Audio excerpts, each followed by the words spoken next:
오늘 말씀은 구약과 서신서, 복음서 모두 인간의 차별과 혐오에 관한 내용을 다루고 있습니다.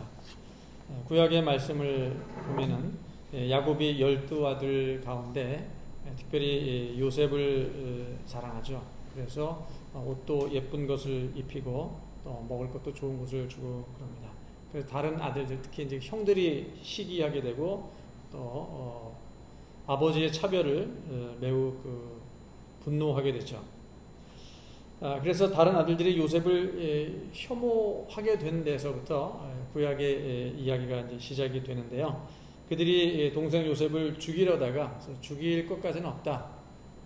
그를 팔아넘기자. 그래서 마침 외국 상인이 미디안 상인이 지나갈 때 요셉을 은 20에 팔아넘기게 되죠. 그리고 아버지에게는 거짓말합니다. 동생이 악한 짐승에게 잡아먹혔다. 그래서 여기 짐승이 잡아먹고 피가 옷에 묻어 있다라고 아버지에게 거짓말하게 됩니다. 그리고 모두가 어떻게 된지도 몰랐는데 이제 수십 년이 흘러서 마침내 그 모든 일이 다 드러나게 되죠. 그래서 오늘 이제 그런 수십 년 후의 일을 다루고 있는데 물론 이 이야기는 나중에 해피엔딩으로 끝나게 됩니다. 그래서 요셉이 팔려갔지만 애굽의 총리가 되게 되고 그리고 그래서 굶주리며 죽게 된 기근이 일어나서 죽게 된 아버지와 그 가족들 그리고 형제들을 다 식량을 줘서 구해주게 되죠. 구원하게 됩니다. 그리고 형들과도 화해하는 그런 과정들이 창세기 그 뒷부분에 이제 40장부터 50장 그 사이에 자세히 나와 있습니다. 어떻게 보면 결론은 하나님의 백성들이 온갖 추악한 죄를 지었음에도 불구하고 신실하신 하나님께서 이 모든 일들을 합력하여 선이 되어주게 하는 그런 과정들이 기록되어 있습니다. 결국 하나님의 은혜라고 고백하지 않을 수 없죠. 그렇다고 해서 가족 간에 있었던 이 모든 차별과 혐오가 이 다툼이 과연 합리화되는가? 그렇지 않습니다. 오히려 합력하여 선을 이루신 하나님 앞에서 인간이 지은 죄악이 더욱 부끄럽게 드러날 뿐이죠. 오늘 복음서 말씀은 예수님이 가나안 여인의 귀신 들린 딸을 고쳐주시는 과정에서 유대인과 이방인들, 이 가나안 사람과의 사이에 있었던 유대인의 그 차별, 유대인이 이방인들을 아주 극렬하게 차별했고 개 취급을 했죠. 이런 내용들이 나오고 결국 나중에 예수님을 통해서 하나님 나라가 세상에 도래하게 되면은 유대인과 이방인 사이에 이런 차별이 없어지게 된다. 유대인들이 이방인을 또 받아들이고 다 믿음 안에서 형제 자매가 된다. 이런 내용이 사실 그 안에 들어가 있는 것입니다. 반면에 오늘 서신서 말씀을 보게 되면은 이방인이 오히려 유대인을 차별하게 되는 그런 상황에서 이방인이 유대인을 차별하면 안 된다. 그런 내용을 바울이 사실 강조하는 그런 내용입니다. 로마서니까 당시 그 로마에 교회가 있었고 로마에는 유대인들보다 이방인들이 훨씬 더 많이 있었습니다. 예전에 글라디우스 황제 시절에 로마에 있는 유대인들을 다 추방한 적이 있었어요. 그래서 아무래도 그때 나갔다가 돌아오지 않은 유대인들이 많이 있었기 때문에 결국 로마에는 유대인들보다 이방인들이 더 많이 있었고 특별히 로마에 있는 이방인들은 자부심이 있었죠. 로마 시민이라는 것 때문에. 그래서 유대인들보다 좀 더 자부심이 있었고 유대인들을 조금 무시할 그런 가능성이 있었던 것 같습니다. 로마 교회도 그런 성향이 있었던 것 같아요. 그래서 바울이 특별히 이방인들에게 유대인들을 폄하하지 말고 차별하지 말고 잘 대해라. 그런 내용으로 오늘 로마서 말씀이 사실 로마서 11장 말씀이 이루어져 있다고 보면 되겠습니다. 그런 점에서 로마서 11장 말씀은 세계 역사, 세계 사적으로도 매우 중요합니다. 우리는 성경을 보면 유대인들이 이방인을 차별하는 것으로 이제 알려져 있죠. 유대인들이 자기들은 거룩한 백성이고 이방인들은 아주 우상을 숭배하는 더러운 추한 그런 거룩하지 않은 어떻게 보면 동물과 같은 그런 백성이다. 이방 지역을 다니면 신발에 먼지도 털어버리고 이방인들하고 식사도 같이 하지 않고 그랬죠. 우리는 유대인들 참 사람 차별하는 사람들이다 이렇게 알고 있는데 그러나 세계의 역사 속에서는 그 반대입니다. 유대인들이 더 차별을 당하고 혐오의 대상이 된 경우가 훨씬 더 많이 있습니다. 그것을 반유대주의라고 하는데 엔티세미티즘이라고 널리 알려져 있죠. 그렇게 된 이유가 뭐냐면 서양은 기독교의 역사잖아요. 기독교인들로 구성된 서양인들이 볼 때 유대인들은 예수님을 십자가에 못 박도록 내어준 죄인들입니다. 그렇기 때문에 유대인들을 죄인 취급하고 그들을 차별하게 된 가장 중요한 기원이, 서양인들이 유대인을 차별하게 된 기원이 바로 빌라도에게 예수를 넘겨준, 그리고 유대인들이 그때 이 모든 죄를 우리가 뒤집어 쓰겠다, 우리 후손들에게 이 모든 죄값을 맡겨라라고 주장을 했기 때문에 당연하다, 서양인들이 유대인들을 핍박하게 되었습니다. 뿐만 아니라 기독교 초대의 그 아버지들, 교부라고 하는데요, 그 교부들에게는 대체 신학이라고 하는 신학이 있었습니다. 대체 신학, 리플레이스먼트 티올로지인데, 이게 뭐냐면은 유대인들과 하나님과 맺은 약속은 끝났다는 거예요. 하나님이 유대인과, 아브라함을 통해서 유대인과 그들 구원에 대한 약속을 맺었는데 이 모든 계약이 끝났다. 그리고 어디로 넘어갔는가? 그리스도인에게 넘어갔다. 유대인들의 모든 역할을 이제 그리스도인이 대체하게 되었다. 유대인은 이제 버려지는 거죠. 쓰레기와 같이 버려지는 이러한 신학들이 고대 교부들에게 있었어요. 그래서 저스틴 마우터라고 하는 교부는 그리스도인이 참 이스라엘이다. 이제 이스라엘은 없어지고 그리스도인이 이스라엘을 대체했다. 그리고 터툴리안도 교회가 이스라엘을 대체했다. 이런 이야기를 하게 됩니다. 대체주의 신학이란 이제 하나님과 이스라엘과 맺은 모든 계약이 기독교인에게, 교회에게 넘어간 것이다. 유대인은 버려졌다. 이런 내용을 담고 있습니다. 그래서 요한 크리소스톰이라고 하는 한 4세기의 유명한 설교자, 이 사람도 교부죠, 이야기하기를 유대인들은 음탕하고 탐욕스럽고 상습적인 살인자다, 파괴자이며 악마에 붙잡힌 자들이다, 하나님은 너희를 증오한다, 이렇게 설교를 했고요. 같은 시기에 어거스틴도 유대인들이 죽는 것이 마땅하지만 대신 천벌을 받은 증인으로서, 그리고 교회가 회당을 이겼다는 어떤 승리에 증거하는 증인으로서, 회당은 유대인들의 모임이고 교회는 기독교인들의 모임인데 유대인들의 모임이 회당을, 교회가 이제 이겼다, 그 증인으로 유대인들은 지구 위를 떠돌아다니도록 운명 지어졌다, 이런 식으로 어거스틴도 이야기했다고 합니다. 이처럼 당시 고대 기독교 시대에, 로마가 기독교를 공인한 이후에 유대인들에 대한 기독교인의 차별과 혐오가 거의 일상화되었던 것이죠. 중세 때는 어떻게 했는가? 훨씬 더 반유대주의가 심각하게 되었습니다. 그래서 유대인들을 기독교로 강제 개종시키거나 아니면 도시에서 다 추방을 시키고, 아니면은 유대인들끼리 모여 사는 아주 안 좋은 공간들이 있죠. 게토에 모여서 유대인들이 살게끔 했고, 그리고 성경에서는 이자놀이를 하지 못하게 하니까 그런 돈놀이 하는 것들, 고리대금 하는 것들은 다 유대인들에게 시켰습니다.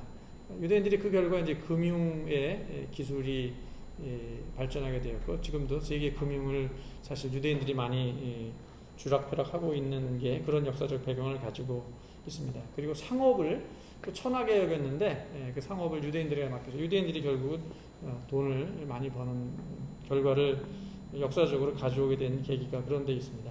십자군 원정 때에는 기독교인들이 유대인들을 거의 이슬람 사람들, 무슬림 취급을 했어요. 그래서 수십만 명을 학살을 했다라고 하는 그런 기록도 있고요. 십자군은 그럼에도 불구하고 이것을 내부 정화였다. 이런 하나님이 싫어하는, 예수를 팔아넘긴 이 유대인들을 죽이는 것을 내부적인 정화 활동으로 십자군들이 생각을 했다는 겁니다. 그런데 개신교도 사실 좀 책임이 있습니다. 반유대주의에는 원래 그 종교개혁자 루터가 유대교에 대해서 처음에는 나름대로 옹호하고 긍정적인 입장을 가졌는데 어떤 일을 계기로 나중에는 유대인들을 아주 저주합니다. 그래서 팔레스타인에서 유대인들을 다 추방시켜야 된다, 회당을 파괴하고 불질러야 된다, 이런 얘기를 하게 되고요. 그리고 유대인들이 하는 고리대금업도 하지 못하게 하고 그들을 농사짓는 사람으로 만들어야 된다. 유대교가 가지고 있는 유대인들의 탈무드라든가 많은 책자 있잖아요. 그런 것들 다 뺏어서 몰수해서 불태워야 된다, 이런 주장을 루터가 하게 됩니다. 그래서 훗날 루터교회, 독일의 루터교회는 나치의 유대인 대학살, 홀로코스트라 그러죠. 거기에 사실 동참을 하게 됩니다. 유대인들을 이렇게 가려내서 이렇게 넘기는 역할에 교회가 관여를 사실 하게 되고, 히틀러가 유대인들을 아주 그 말살하는 미치광이 짓을 할 때 독일 루터 교회는 그것을 잠잠하게 보고 있었고 일부 도와주기까지 했었죠. 그리고 심지어 히틀러를 하나님이 보내준 그런 구세주와 같은 존재로 찬양하기까지 했습니다. 오직 본 회퍼 같은 소수의 루터교 목사들만이 히틀러에 대항을 했을 뿐이고, 그리고 칼 바르트는 루터교회 신자가 아니라 그 목사는 우리와 같은 개혁교회 목사입니다. 근데 그분은 독일 사람이 아니라 스위스 사람이었죠. 그런데 이런 반유대주의 사상은 오늘 로마서 11장 말씀만 제대로 해석을 했어도 절대로 나올 수 없는 망상이거든요. 성경 해석이 그래서 매우 중요한 겁니다.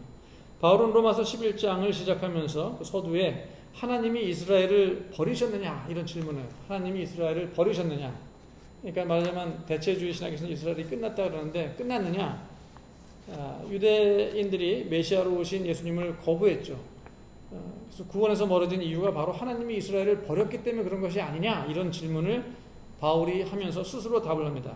곧바로 그럴 수 없느니라, 그렇지 않다는 거예요. 왜냐하면 그 이유가 나를 봐라. 바울 자신이 유대인이죠. 하나님이 유대인을 버렸냐 했는데 바울 자신이 유대인이고 아브라함의 자손이고 베냐민의 지파라고 얘기를 합니다. 뿐만 아니라 바울만이 아니라 베드로라든가 요한을 비롯한 사도들도 모두 유대인이었고, 초대 교회, 예루살렘 교회 기독교인들은 다 100% 유대인들이었어요. 일부 물론 헬라화된 유대인이 있었지만 그들도 헬라인이 아니라 유대인이었거든요. 그렇게 본다면은 하나님이 이스라엘을 버릴 리가 없다, 유대인을 버릴 리가 없다. 그 증거는 바로 우리들이다라고 얘기를 하고 있습니다. 그리고 역사적으로 볼 때도 과거 엘리야 시대에 하나님께서 바알에게 무릎을 꿇지 않은 7,000명을 남겨두지 않았느냐. 7,000명이 정확한 숫자라기보다는 완전수거든요. 그 당시 엘리야는 왜 하나님을 올바로 믿는 사람 나 하나밖에 없고 모두가 바알 숭배하는 이런 우상 숭배자들이 되었습니까? 라고 한탄할 때 하나님이 아니다, 네가 모르지만 지금 7,000명이 바알에게 무릎을 꿇지 않은 자들이 있다라고 말씀해 주셨죠. 마찬가지로 바울은 지금도 유대인 중에 신실한 그 남은 자들이 있다라고 얘기를 하고 있습니다. 따라서 하나님은 이스라엘을 버린 것이 아니라 여전히 이스라엘을 사랑하신다라고 얘기했습니다. 유대인을 배제하는 그 대체 신학이 잘못된 것이죠. 그렇지 않다는 거예요. 바울은 유대인과 이방인이 다 같이 구원을 얻는 것을 말하지 유대인을 제외한 이방인만의 구원이 아니라는 것이죠. 그런데 왜 소수의 남은 자들을 제외한 다수의 유대인들은 메시아로 오신 예수님을 믿지 않고 여전히 우둔한 상태로 남아있어야 하는가? 이게 역시 질문으로 남을 법하죠. 왜 다수의 유대인들은 그래도 소수의 남은 자 외에 다수의 유대인들은 왜 예수님께 나오지 않고 있습니까? 이런 질문을 할 수 있을 것 같습니다. 바울이 답변하게 되죠. 이스라엘에 비록 넘어진 것은 맞다. 소수의 남은 자들 외에 다수가 믿지 않으니까 넘어진 것이 맞다. 하지만 그들이 영원히 곤두박질 쳐서 일어나지 못할 정도로 넘어진 것은 아니다 라고 얘기합니다. 대신 이스라엘의 넘어짐으로 인해서 하나님께서는 이방인에게 구원이 이루어질 수 있는 새로운 길을 열어주셨다 라고 새로운 이야기를 해요. 그러니까 유대인이 넘어졌지만 그 넘어진 것을 계기로 인해서 유대인들 사이에 복음이 들어갈 수 없기 때문에 그 일을 계기로 오히려 이방인들에게 복음이 전파되는 길이 열렸다라고 바울이 얘기합니다. 그래서 바울은 로마서 11장 12절에서 오히려 이스라엘의 넘어짐이 세상의 풍성함이 되었다. 그리고 그들의 실패가 이방인에게 풍성한 어떤 길들이 열리는 계기가 되었다라고 얘기를 합니다. 마치 우리가 구약의 오늘 말씀에서 마찬가지죠. 야곱이 차별을 했기 때문에, 아들을 차별했기 때문에, 안 좋은 일이죠. 차별했기 때문에 요셉의 형제들이 요셉을 혐오하게 되고, 그래서 요셉을 팔아넘기는 계기가 된 것이죠. 잘못된 것이죠. 그럼에도 불구하고 오히려 하나님께서는 그 일을 합력하여 선을 이루게 하사 요셉이 애굽의 총리가 되게 하시고, 우여곡절 고생 끝에 애굽의 총리가 되고, 마침내 온 가족들이 기근에 이제 죽어가게 됐을 때, 먹을 것이 없어 죽어가게 됐을 때 그들을 다 구원하는 이런 놀라운 결과를 이루어 주시지 않았느냐라고 얘기합니다. 마찬가지로 하나님의 아들 예수 그리스도께서 우리에게 오셔서 십자가에 달려 죽기까지 아주 비천하게 죽으셨어요. 그런데 오히려 그 일을 계기로 온 세상에 구원 얻는 길들이 열리게 되었다. 그러니까 인간이 참 좋지 않은 죄를 저지르고 잘못된 길로 들어섰지만 하나님은 그것을 계기로 오히려 놀라운 일을 만들어 주시는, 새로운 일을 열어주시는 하나님의 은혜가 오히려 나타나게 되지 않았냐. 이 역설에 대해서 바울이 얘기를 하고 있습니다. 세상은 지난 2000년 동안 이스라엘이 넘어짐으로 인해서 예수를 팔아넘긴 그 죄로 인해서 반유대주의라고 하는 어떤 잔인한 형벌을 그 민족에게 부과하게 됐죠. 그래서 2000년 동안 이스라엘이, 유대인들이 아주 세상에서 온갖 곤혹을 당하고, 그리고 2차 대전 그 무렵에는 홀로코스트 600만 명의 이스라엘의 유대인들이 죽음을 당하는 이런 잔인한 형벌을 부과했지만, 바울은 그렇게 거부당한 자기의 동족들에게서 오히려 거부당하신 메시아 예수 그리스도의 얼굴을 보았다는 거예요. 바울은 유대인들에게 얼마나 많은 핍박을 당했습니까? 자기 동족들에게. 바울은 원래 한 도시, 이방의 도시에 들어가면 제일 먼저 찾아간 곳이 회당이었어요. 유대인의 회당 찾아가서 제일 먼저 그들에게 복음을 전했는데, 드물게 그 복음을 받아들이는 회당장과 회당의 유대인들이 있었어요. 그러나 대부분은 오히려 내쫓았죠. 내쫓고, 그리고 40에 감하는 매를 때리고 죽이려고 했었죠. 그럼에도 불구하고 바울은 자기 동족 유대인들을 늘 기억했고, 그들을 위해 기도했고, 그들이 고난당할 때 그 고난을 통해서 오히려 메시아 예수 그리스도의 고난, 그리고 그 고난으로 인해서 얻게 되는 세상의 구원까지 바울은 내다보았던 것입니다. 나아가 바울은 그렇게 넘어진 불쌍한 이스라엘에게서 큰 소망을 하나 갖게 되었어요. 이방인들이 구원 얻는 것을 보고 이스라엘이 시기하다는 얘기는 자극을 받는다는 얘기예요. 이방인들이 절대 구원받지 못할 사람들인 줄 알았는데, 유대인들이 복음을 거부한 결과 이방인들에게 복음이 들어가서 그들이 구원받게 되더라, 하나님의 백성이 되더라 라는 사실을 유대인들이 나중에 이제 알게 되면은 그들이 시기를 하게 된다. 그들이 자극을 받게 된다. 그래서 유대인들의 일부가 이제 메시아 예수 그리스도를 받아들이는 구원의 길로 들어설 것이다. 이게 바울의 가정이에요. 바울의 소망이에요. 지금은 유대인들이 예수를 안 믿고 있지만 언젠가 그들이 이방인들이 예수 믿는 모습을 보고 예수님께 나올 것이다 라고 얘기를 하고 있고, 그런 일부가 지금도 메시아닉 주라 그래가지고 예수 그리스도를 믿는 유대인들이 있거든요.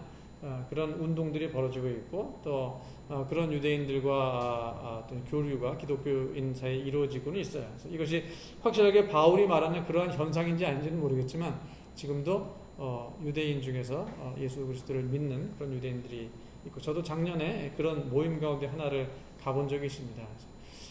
잘은 모르겠지만 그런 운동을 하는 제가 아는 목사님도 있어요. 유대인들을 대상으로 선교하는 목사님도 있고, 그런 메시아닉 주 운동을 하는데, 정확히 한지 잘 모르겠어요. 정말 바울이 말하는 그런 일들이 일어나고 있는지 아직 대대적으로 일어나지는 않지만 드물게 유대인 중에서도 예수 믿는 사람들이 있다라고 하는 것입니다. 그래서 바울 얘기하기로는 유대인들이 넘어졌을 때 세상이 풍성하게 되었다면, 유대인들이 돌아오면 세상이 얼마나 더욱더 풍성한 세상이 되겠는가라고 하는 소망을 얘기하고 있습니다. 바울이 이스라엘의 실패를 부인하는 게 아니야. 이스라엘 분명히 실패했다. 하지만 그것이 이스라엘이 영영 회복되지 못할 정도로 완전히 무너진 것은 아니고, 또 그것이 바로 하나님이 이스라엘을 포기하신 증거가 될 수 없다라는 거예요. 바울은 오히려 이스라엘의 실패조차 하나님은 선용하셔서 합력하여 마침내 선을 이루어내실 것이다, 우리 모두에게, 이렇게 은혜로운 소망을 바라보고 있습니다. 그가 이제 16절에서 바울이 이렇게 말하고 있죠. 16절을 한번 읽어볼까요? 16절 같이 읽겠습니다. 한 절 시작. 제사하는 처음 익은 곡식가루가 거룩한즉 떡덩이도 그러하고, 뿌리가 거룩한즉 가지도 그러하니라. 이게 도대체 무슨 얘기인가 싶겠는데, 이것은 이스라엘이 하나님께 제사 지내는 5가지 제사 방식, 레위기의 제사 방식 가운데 소제라는 게 있습니다. 소제. 일반적인 제사는 번제죠. 어떤 동물, 희생동물을 불에 태워서 하나님께 드리는 번제, 화목제, 이런 제사인데, 소제라고 하는 것은 곡식을 드리는 제사예요. 소란 얘기는 힐 소자입니다. 하얀 옷을 소복이라고 하듯이 소제 그러면 하얀 제사예요. 곡식 가루, 하얀 가루를 내서 하나님께 드리고 그 가루를 가지고 이제 떡을 만들고 빵을 만들어서 드리는 그런 제사를 소제라고 하는데 지금 소제 얘기를 하고 있어요. 제사는 처음 익은 곡식 가루가 거룩한즉 처음에 소제를 드릴 때 그 가루를 드리거든요. 그 가루가 거룩하다면 이 처음에 드린 이 곡식 가루를 바울은 남은 자에 비유하고 있어요. 지금 남아있는 소수의 그리스도인들이 있지 않느냐. 자기를 비롯해서 사도들이라든가 예루살렘 교회라든가 이 남은 자들이 거룩하다면 소제할 때 나중에 그 가루로 만든 떡 전체 떡을 드리게 되거든요. 가루가 거룩하니까 남은 자들이 거룩하니까 나중에 드리게 될 그 떡덩이 즉 예수 그리스도에게 돌아올 이스라엘 역시 거룩하다라고 하는 것이에요. 그런 비유를 이렇게 얘기하고 있습니다. 그리고 뿌리가 나오는데 가지도 나오는데 뿌리가 뭐냐? 원래 성경에서 예수 그리스도를 가리켜서 이새의 뿌리라고 하잖아요. 그 뿌리, 예수 그리스도, 이새의 뿌리, 다윗의 후손으로 오신 예수 그리스도가 거룩함으로 그 뿌리에 붙어 있는 가지로서 이스라엘 역시 당연히 거룩할 것이 아니냐 이렇게 얘기를 하고 있습니다. 따라서 한마디로 유대인들도 거룩한 사람들이다. 로마인들에게 말합니다. 로마 교회 사람들에게. 따라서 로마 교회의 이방인들이 유대인들을 차별하거나 혐오해서는 안 된다라고 얘기를 하는 거예요. 이 말씀이 지금까지도 인류 역사에서 반유대주의, 엔티세미티즘이 잘못된 것이다. 세상 사람들은, 기독교인들은 유대인들을 혐오하고 차별하지 말아라 라고 하는 근거가 되고 이런 내용이 그 11장, 로마서 11장 전체의 내용이거든요. 유대인들 하나님이 역시 사랑하시다. 지금 넘어져 있지만 영원히 넘어진 게 아니다. 그들도 돌아올 것이다. 그들도 우리 형제이다. 하나님의 사랑을 입은 자들이다라는 거예요. 오늘 말씀이 특이하게도 그 로마서 중간 부분과 뒷부분에 11장 29절부터 32절까지 이렇게 분리되어 있는데요. 긴 내용이 다 비슷한 내용이기 때문에 그 긴 내용을 다 설교하지 말라고 이렇게 둘 쪽으로 나누어서 제시를 하고 있습니다. 29절부터 32절도 마찬가지입니다. 하나님께서 이스라엘을 부르시고 은사를 주신 것에는 후회함이 없다는 거예요. 하나님이 이스라엘을 부르셨죠. 그리고 은사란 선물이에요. 카리스마, 선물을 얘기하는데 이스라엘에게 구원의 선물을 주신 것에는 하나님의 후회, 이것은 취소라는 얘기예요. 취소하지 않는다는 거예요. 유대인을 불렀다가 후회하고 너희들 구원의 약속을 다 취소한다가 아니라 바울이 얘기하고 있습니다. 다시 말해서 하나님이 이스라엘을 버리셨느냐? 처음의 질문. 절대 그럴 수 없다라고 하는 그 답변을 다시 한번 스스로 여기서 확인하고 있는 것입니다. 오히려 이스라엘의 불순종으로 하나님께서 이방인들에게 하나님의 긍휼을 얻는 길을 열어주셨다면 이제는 역으로 하나님께서 이방인에게 베푸시는 긍휼로 인해서 유대인들도 구원을 얻게 될 것이다 라고 바울이 내다본 것입니다. 그런 점에서 유대인을 배제시켜버린, 유대인을 제외시켜버린 대체신학, 이것은 잘못된 것이고 전체 신학이 옳다. 유대인과 이스라엘이 다 같이 새로운 하나님 나라 백성이 되는 이 전체 신학, 이것이 맞다라는 것이죠. 그러므로 우리는 그가 누구일지라도 유대인이건 이방인이건 서로 차별하거나 혐오해서는 안 된다라고 하는 것이 이 오늘 말씀의 큰 대주제입니다. 왜냐하면 우리는 모두가 하나님의 긍휼을 입은 똑같은 하나님 나라 백성이기 때문에. 그리고 특별히 유대인들은 오히려 형님뻘이죠. 먼저 하나님을 알게 되었고 그들 때문에 어떻게든 직접 간접적으로 우리가 복음을 알게 됐기 때문에 유대인들을 함부로 그렇게 정죄하고 차별하고 혐오해서는 안 된다라는 가르침입니다. 그런데 지난 11일 전국 신학대학 교수 연대라고 하는 이름으로 보수적인 신학대학교, 보수적인 신학교 교수들 376명이 차별금지법에 반대 성명을 냈습니다. 차별금지법에 반대 성명을 낸다는 얘기는 차별을 금지하지 말자, 차별을 하자라고 하는 의미가 사실 들어있는 거예요. 이들은 성명서에서 이렇게 얘기합니다. 우리들은 사람이 평등함으로 차별해서는 안 된다는 것을 강력하게 주장한다. 우리도 차별을 싫어한다는 것. 처음에 이렇게 얘기를 해요. 그런데 이 차별금지법이라고 하는 것은 다른 생각을 가진 국민들의 양심과 표현의 자유를 억누르는 법이기 때문에 반대한다는 거예요. 차별금지는 우리도 좋아하지만 그러나 차별금지법은 차별할 수 있는 몇 가지 조항에 대해서 이것조차 차별하지 못하게 하기 때문에 우리는 반대한다는 얘기예요. 이게 좀 말이 헷갈리죠? 그리고 그 이유는 6가지가 있다 그래요. 차별금지법을 반대하는 이유가 6가지인데 사실은 한 가지입니다. 왜냐하면 6가지를 보게 되면 전부 다 그 이유마다 동성애가 들어있어요. 차별금지법을 왜 반대하느냐? 동성애가 이러이러하기 때문에 반대한다. 둘째, 또 동성애가 이러기 때문에 반대한다. 셋째, 6째가 전부 다 동성애와 관련되어 있어요. 다시 말하면은 우리는 동성애를 반대하고 비판하고 혐오하고 차별하려고 하는데 차별금지법이 이를 못하기 하기 때문에 우리는 그 6가지 이유를 들어서 이에 반대를 한다. 그런 내용이거든요. 이들을 비롯한 많은 그리스도인들이 지금 동성애를 반대하는 데는 이유가 있습니다. 동성애를 왜 그리스도인들이 그리고 보수적인 기독교 신학교 교수들이 반대하는가? 이유가 딱 하나입니다. 성경이 동성애를 금한다. 성경을 찾아봐라. 성경은 다 동성애를 반대한다.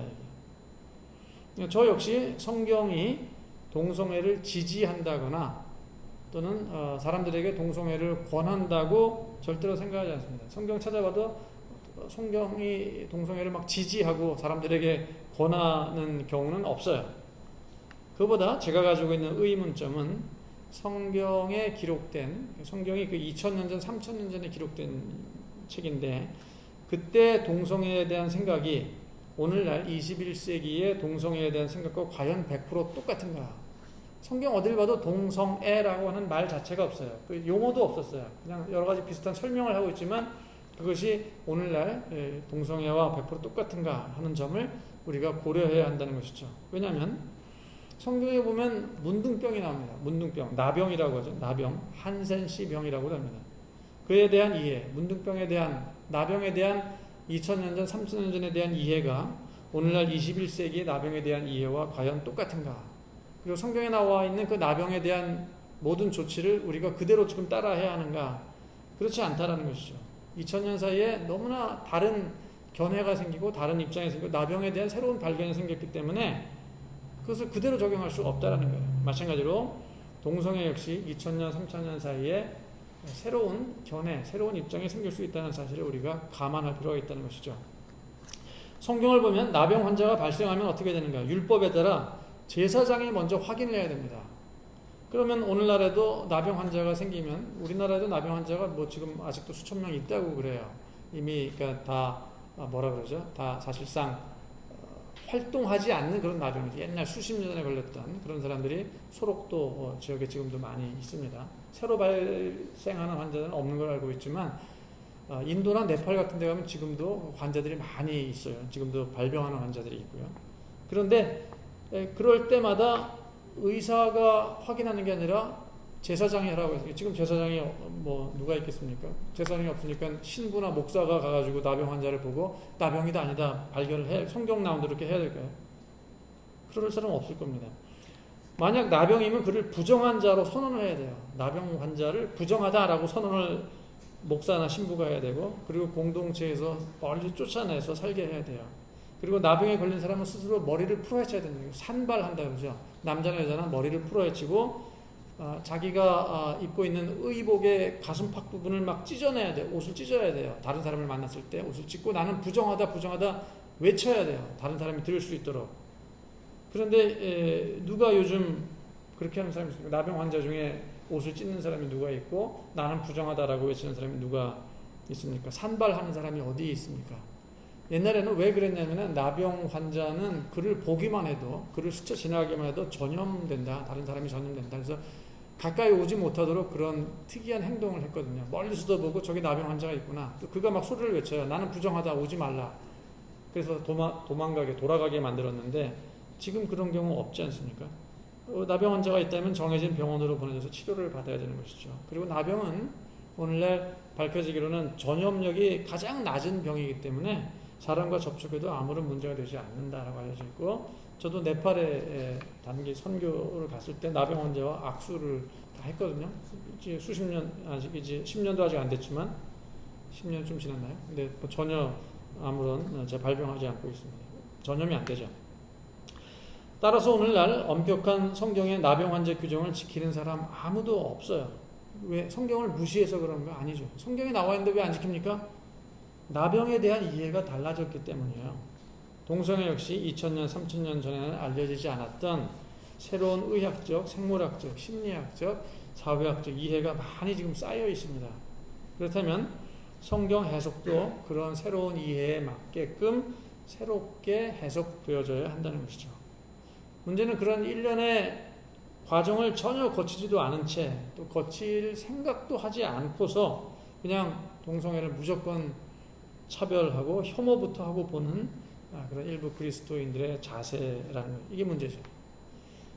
그것은 성경이 금하는 반유대주의, 엔티세미티즘과 크게 다를 바 없는 반동성애주의, 호모포비아예요. 이유 없이 사람을 혐오하고 차별하게 되는 것이에요. 모두 성경을 올바로 해석하지 않은 부주의와 그리고 성경학자들, 목회자들의 게으름에서 비롯된 잘못들입니다. 그렇지 않고서는 유대인과 이방인을 가리지 않고 모든 사람들의 화해를 말하는 거룩한 하나님의 말씀의 근거에서 정반대로 차별과 혐오를 주장할 수 없다는 것이죠. 성경을 읽고서 차별과 혐오를 얘기한다? 그건 말이 안 되는 얘기입니다. 지금 우리에게 필요한 것은 우리가 잘 알지 못하는 사람들에 대한 차별과 혐오가 아니라 하나님께서 모든 사람들에게 대해 베푸시는 그 긍휼이라고 하는 것이죠. 긍휼은 mercy, 자비, 그리고 compassion, 그들의 고통에 동참하는 것, 아픔에 동참하는 것, 그것이 우리에게 필요합니다. 지금 필요한 것은 하나님이 우리에게 베풀어주신 긍휼, 그 긍휼을 보여주는 것이 기독교인들이 해야 할 일이라고 저는 믿습니다. 다 같이 우리 응답의 찬송 부를까요? 우리 보좌 앞에 모였네. 마지막 때 하나님 앞에 유대인과 이방인, 세상 모든 민족들이 다 함께 모여서 부르게 될 그 찬양. 차별과 혐오가 없는 그런 세상에서 모든 사람들이 함께 손잡고 부를 찬양이기도 합니다. 비전 같이 부르시겠습니다.